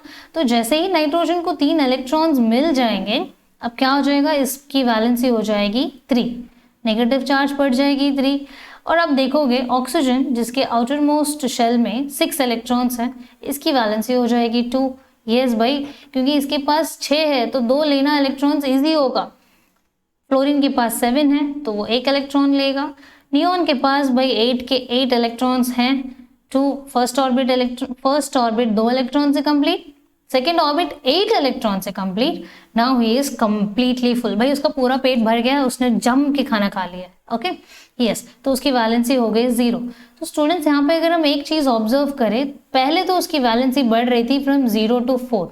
ओके, 0 to 4 पहले बढ़ी और फिर अब देखोगे 4 to 0 घट गई, पहले बढ़ रही थी और फिर घट रही थी, है ना।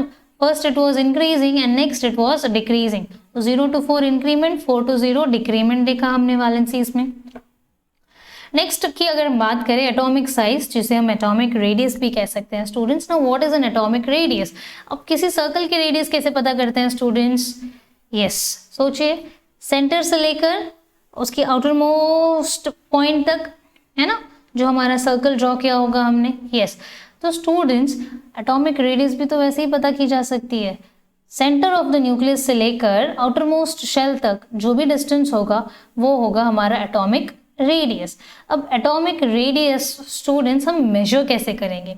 किसी भी चीज़ को जब हम रेडियस हो, डायमीटर हो, कुछ भी हो, जब हम लेते हैं तो उसकी यूनिट डिफाइन करते हैं। भाई रेडियस कितने सेंटीमीटर का है, कितने मीटर्स का है, गॉट इट, कितने मिलीमीटर का है। तो इसमें हम किस यूनिट से मेजर करते हैं? Atomic radius is measured by a unit named picometre. अब ये जो पिकोमीटर है स्टूडेंट्स, नैनोमीटर से भी छोटा है। अब नैनोमीटर क्या होता है? नैनोमीटर होता है 10⁻⁹। अब 10⁻⁹ मतलब कैन यू इमेजिन, नैनोमीटर छोटा है और पिकोमीटर उससे भी छोटा। जैसे एक पिकोमीटर होता है 10⁻⁻12 metres. Okay, 1 nanometre is equal to 10⁻⁹ metre और 1 picometre is equals to 10⁻12 metres. तो मतलब नैनोमीटर से भी काफी छोटा है। ओके स्टूडेंट्स, कुछ एलिमेंट्स दिए गए हैं एंड उसकी एटॉमिक रेडियस दी गई है। अगर हम रिवर्स डायरेक्शन में जाए, that is starting from lithium, beryllium, boron, carbon, nitrogen and oxygen, तो आप देखोगे लिथियम के बाद बेरिलियम, उसकी एटॉमिक रेडियस छोटी होगी। फिर बेरिलियम के बाद आता है बेरिलियम के बाद आता है बोरॉन, जिसकी atomic number after beryllium will see boron 111 से हो गया 88। फिर बोरॉन के बाद आता है कार्बन के बाद नाइट्रोजन एंड नाइट्रोजन के बाद again it goes to oxygen. ठीक है, ये elements according to decreasing order में नहीं थे। तो आप देख सकते हो कि हर एक के बाद एलिमेंट्स का जो एटॉमिक रेडियस है वो कम हो जा रहा है। Are you getting my point? मैंने क्वेश्चन क्या पूछा स्टूडेंट्स? लिथियम से बेरिलियम, लिथियम एलिमेंट जिसकी एटॉमिक नंबर है 3, ओके, बेरिलियम एलिमेंट जिसकी एटॉमिक नंबर है 4, बोरॉन की 5, कार्बन के 6, नाइट्रोजन की 7, ऑक्सीजन की 8। तो आप देख सकते हो जैसे ही 3rd से 4th एलिमेंट पे आए हम, ओके, बेरिलियम जिसकी एटॉमिक नंबर 4 है उसकी एटॉमिक रेडियस कम हो गई। फिर बोरॉन पे जाएंगे तो और कम, भाई कार्बन पे जाएंगे तो उससे भी कम, नाइट्रोजन तो और भी कम, एंड ऑक्सीजन तो भाई सबसे कम है। ऐसा क्यों है ना?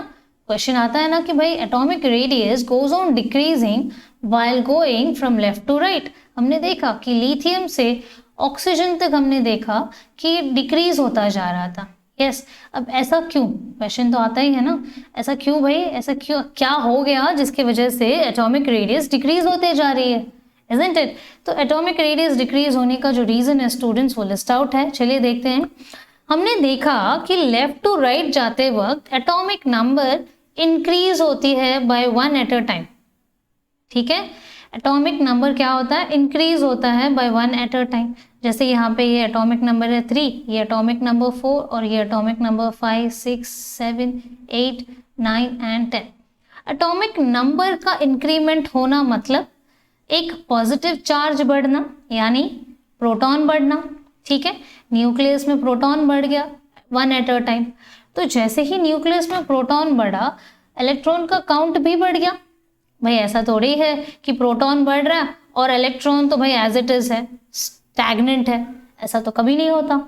प्रोटॉन के साथ साथ इलेक्ट्रॉन का काउंट भी बढ़ेगा, एंड तभी तो स्टूडेंट्स हम कहते हैं ना एटम्स आर इलेक्ट्रिकली न्यूट्रल। भाई जितने पॉजिटिव चार्ज उतने ही नेगेटिव चार्ज भी तो होंगे। Yes, so since atoms are electrically neutral, positive charge बढ़ा तो नेगेटिव चार्ज भी बढ़ेगा, दैट इज इलेक्ट्रॉन। अब प्रोटॉन बढ़ रहा है, इलेक्ट्रॉन बढ़ रहा है, कहाँ पे, न्यूक्लियस पे। ओके, प्रोटॉन बढ़ रहा है न्यूक्लियस पे और इलेक्ट्रॉन बढ़ रहा है ऑर्बिट पे। तो जैसे ही हम ये इंक्रीमेंट देख रहे हैं स्टूडेंट्स, ये जो न्यूक्लियर चार्ज बढ़ा न्यूक्लियस में और इलेक्ट्रॉन बढ़ा इन द ऑर्बिट्स। अब देखो यहाँ पे, अब अगर हम देखेंगे यहाँ पे न्यूक्लियस में प्रोटॉन्स का काउंट बढ़ गया, इलेक्ट्रॉन्स का काउंट भी बढ़ गया। ये हमने ले रखा है नियॉन। ओके, नियॉन जिसकी एटॉमिक नंबर है 10, इलेक्ट्रॉनिक कॉन्फ़िगरेशन है 2,8। तो आप देखोगे स्टूडेंट्स, प्रोटॉन्स कितने होंगे, 10 प्लस होंगे न्यूक्लियस में। ओके, तो यहाँ पे हर एक एलिमेंट,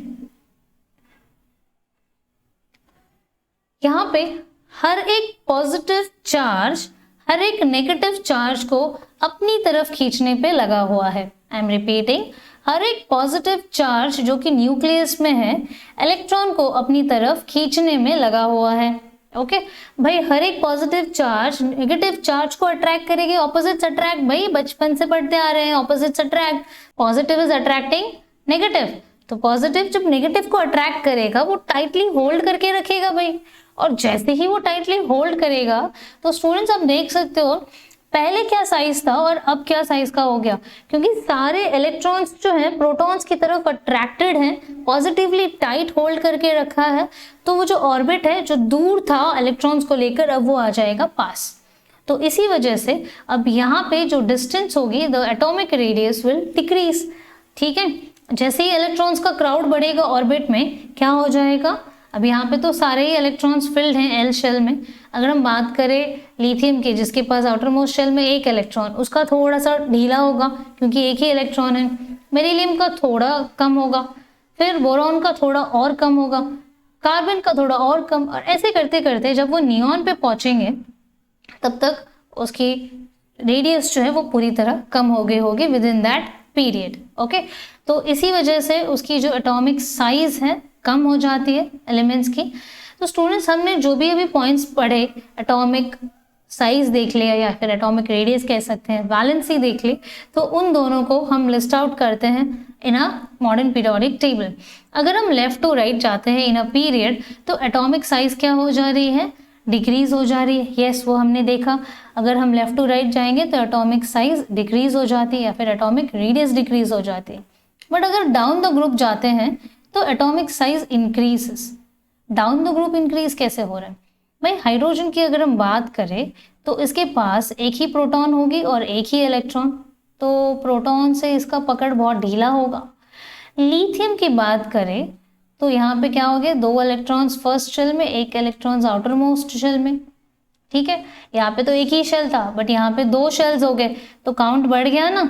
यस, फिर अगर हम बात करें सोडियम की, जिसके पास 2,8,1 इलेक्ट्रॉनिक कॉन्फ़िगरेशन है, यानी 2 शेल्स, 3 शेल्स, तो यहाँ पे इलेक्ट्रॉन्स और भी दूर हो गया प्रोटॉन से, यानी न्यूक्लियस से, क्योंकि इलेक्ट्रॉन्स काफ़ी दूर है और एक ही है, तो एक ही को पकड़ पाना बहुत मुश्किल है। ओके, ऐसा नहीं है कि वो होल्ड नहीं कर रही है, बट थोड़ा सा ढीला है उसका पकड़।